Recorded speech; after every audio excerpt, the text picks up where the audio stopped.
জান্ডা লইয়া যাক। এই বন্ধু বন্ধু তুই কিন্তু আমার আইফোনটা সেই কিনেছিস রে, কই তুইব তোর পছন্দ আছে।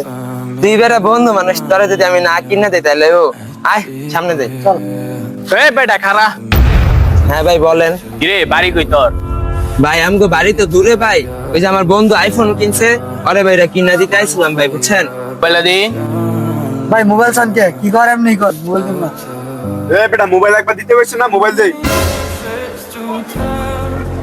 আচ্ছা বন্ধু একটু মোবাইলটা দে তো। নেন ভাই দেখেন, কিন্তু ভাই এনে দেখে তাড়াতাড়ি দিয়ে দেন। কিরে গ্রামের পোলা দিয়ে আবার আইফোন চালাস? এ ভাই ভাই আমার বন্ধুর মোবাইলটা দিয়ে দেন ভাই, বুঝছেন? ভাই আমগো মোবাইল দিয়ে দেন, আমরা যাই ভাই। আপনাকে দেখার কাম আছিল ভাই, যদি দেখার এনে দেখেন, নাহলে ভাই যায় না, মোবাইল দিয়ে দেন ভাই। এ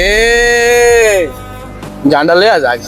এই বন্ধু মোবাইল বার কর, এই থানারে আছে রে বন্ধু, তাড়াতাড়ি বার কর। ভাই পুলিশ মুলিশ ফোন তো লাগবো না ভাই, মোবাইল লোন। ভাই আসলে আমরা আপনার ঘরে চেক করার লেগে মোবাইলটা নিছি না। ভাই আপনারা কিছু মনে করেন না, আমরা আপনি করে পরীক্ষা করার লেগে এটা করলাম। ভাই আপনারা অনেক সাহসী ভাই, আপনাকে সাহস দেখে ভাই মুগ্ধ হইলাম। আচ্ছা ভাই আপনারা কিছু মনে করেন না ভাই। আচ্ছা তাহলে আমরা যাই গা ভাই। বন্ধু আলাদা কিন্তু আজকে আমার মোবাইলে সত্যি ফিটিং মেরে দিয়ে হয়েছিল।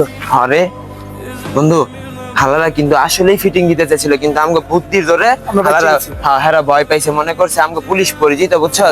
চল, কিন্তু এর একটা কথা মনে রাখিস, এই যদি শহরে চলতে যাস তাহলে বুদ্ধি খারাপ চলতে হবে। কারণ গ্রামের পোলাপাইন করে, কিন্তু শহরের পোলাপাইন এমনি ধান্দা করে খায়, এটা মাথায় রাখবি। হ্যাঁ আচ্ছা চল বন্ধু, বের গেলাম।